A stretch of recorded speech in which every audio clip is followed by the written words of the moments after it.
जब मैं रात को घर पहुंचा तो मेरी पत्नी ने खाना लगाया।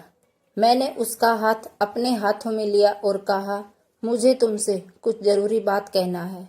वो शांत बैठकर खाना खा रही थी।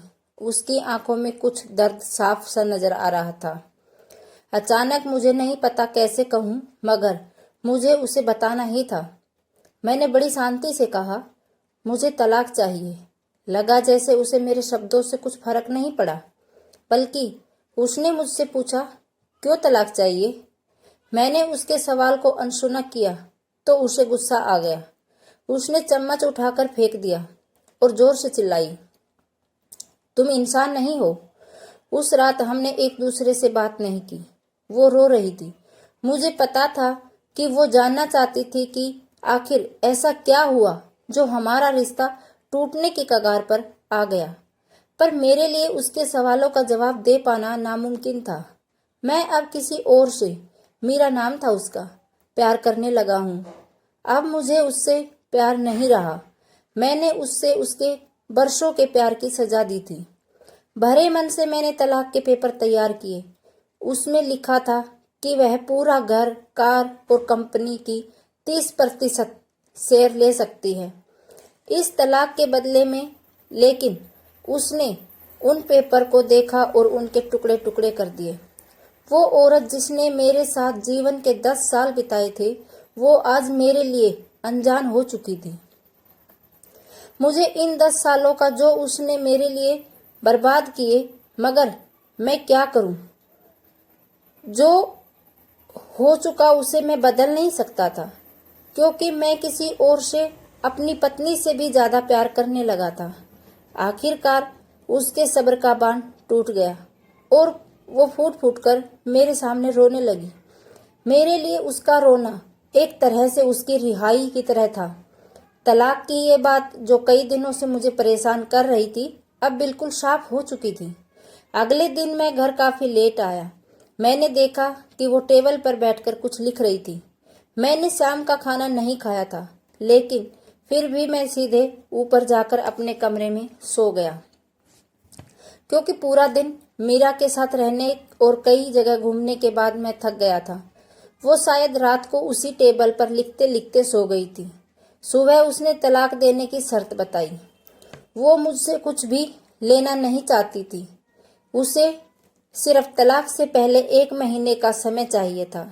उसने आग्रह किया कि इस 1 महीने में हम दोनों वही पुराना वाला जीवन जिए जितना संभव हो सके, क्योंकि आने वाले महीने में हमारे बेटे की परीक्षा है। वह नहीं चाहती थी कि हमारे टूटे रिश्ते का प्रभाव उसकी पढ़ाई पर पड़े। मुझे भी यह ठीक लगा, मगर वो कुछ और भी चाहती थी। जैसे शादी के दिन मैं उसे उठाकर अपने शयन कक्ष तक ले गया था, उसी तरह हर रोज 1 महीने तक मैं उसे शयन कक्ष से उठाकर मुख्य द्वार तक ले जाऊं। मुझे लगा यह पागलपन है, मगर इन आखिरी दिनों को थोड़ा अच्छा बनाने के लिए मैंने उसकी यह शर्त स्वीकार कर ली। मैंने मीरा को अपनी पत्नी की सभी शर्तें बताई। वो हंसने लगी। उसे लगा मेरी पत्नी कितने भी तरीके अपना ले, तलाक होना तो तय है। मेरी पत्नी और मैं किसी से भी इस दौरान नहीं मिले, लेकिन उस दिन जब मैं उसे पहली बार उठाकर गेट तक लेकर गया तो हम दोनों काफी अजीब महसूस कर रहे थे। पीछे से हमारा बेटा भी खिलखिलाकर खुश हो रहा था। अगले दिन यह काम थोड़ा सामान्य और आसान हो गया। वह मेरे सीने से लगी थी और मैं उसकी खुशबू महसूस कर रहा था। ऐसा लगा जैसे कई दिनों बाद मुझे ये खुशबू मिल रही थी, या फिर कई दिनों से मैंने उसके होने का महसूस किया था। पहले जितनी उसमें वो कसाव नहीं था और चेहरे पर हल्की झुर्रियां नजर आ रही थी और बाल भी सफेद होने लगे थे। ये वही औरत थी जिसने अपने शादी के 10 साल मुझे समर्पित किए थे। चौथे दिन जब मैंने उसे उठाया तो वो पुरानी रोमांच लौटने लगी थी। 5वें और 6ठे दिन वो पुराना प्यार फिर जागने लगा। मैंने मीरा को इस बारे में कुछ नहीं बताया था। अब उसे उठाना और आसान हो गया था। शायद हर रोज यह सब करने का मैं आदी हो गया था। एक दिन वह अपनी पसंद की साड़ी निकाल रही थी। लेकिन कुछ खास नहीं ढूंढ पाई। उसने सांस भरते हुए कहा कि उसके सारे कपड़े बड़े पड़ने लगे हैं। तब मुझे पता चला कि वह काफी दुबली हो गई है और इसलिए मैं उसे आसानी से उठा पा रहा था। मेरे दिल को एक झटका सा लगा। उसने अपने दिल में काफी सारा दुख दर्द छुपा रखा था। पता नहीं कैसे मैं आगे बढ़ा और उसके सिर को छूकर देखा। अचानक हमारा बेटा आया और बोला कि पापा, ये तो मम्मा को उठाकर बाहर ले जाने का समय हो गया है। उसके लिए अपने पापा द्वारा मम्मा को इस तरह उठाकर ले जाते हुए देखना जीवन का अभिन्न हिस्सा बन गया था। मेरी बीवी ने हमारे बच्चे को बुलाया और जोर से गले लगा लिया। मैंने अपना चेहरा दूसरी तरफ कर लिया। मुझे लगा कहीं मैं अपना निर्णय न बदल लूं। मैंने अपनी पत्नी को रोज की तरह उठाया और बेडरूम से सिटिंग रूम होते हुए हॉल तक लाया।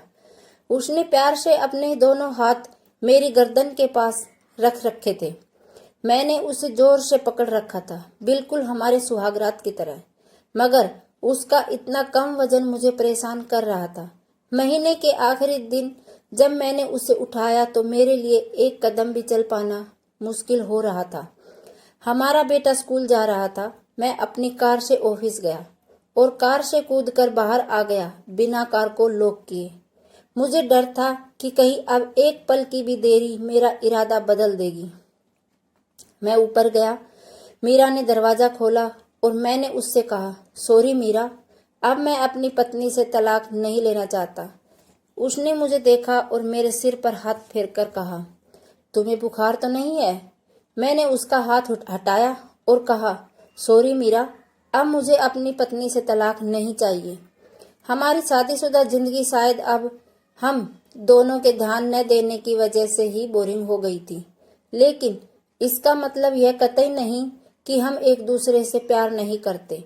अब मुझे एहसास हुआ है कि जिस दिन मैं उसे शादी करके अपने घर लाया था, उस दिन से जीवन के आखिरी दिन तक मुझे उसका साथ निभाना है। मीरा के होश उड़ गए। उसने मुझे एक जोरदार चाटा जड़ दिया मेरे मुंह पर।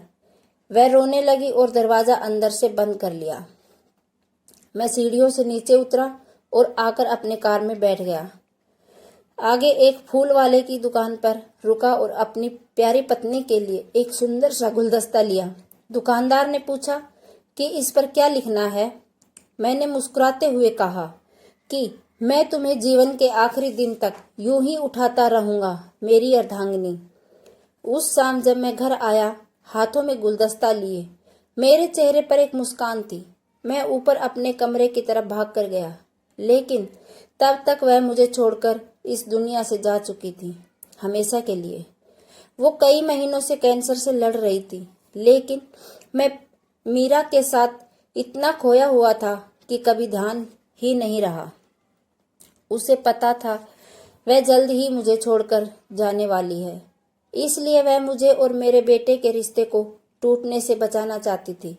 मैं नीच अब उससे तलाक लेना चाहता था, लेकिन फिर भी उसने मुझे अपने बच्चे की नज़रों में एक प्यारा पति और पिता बना दिया था।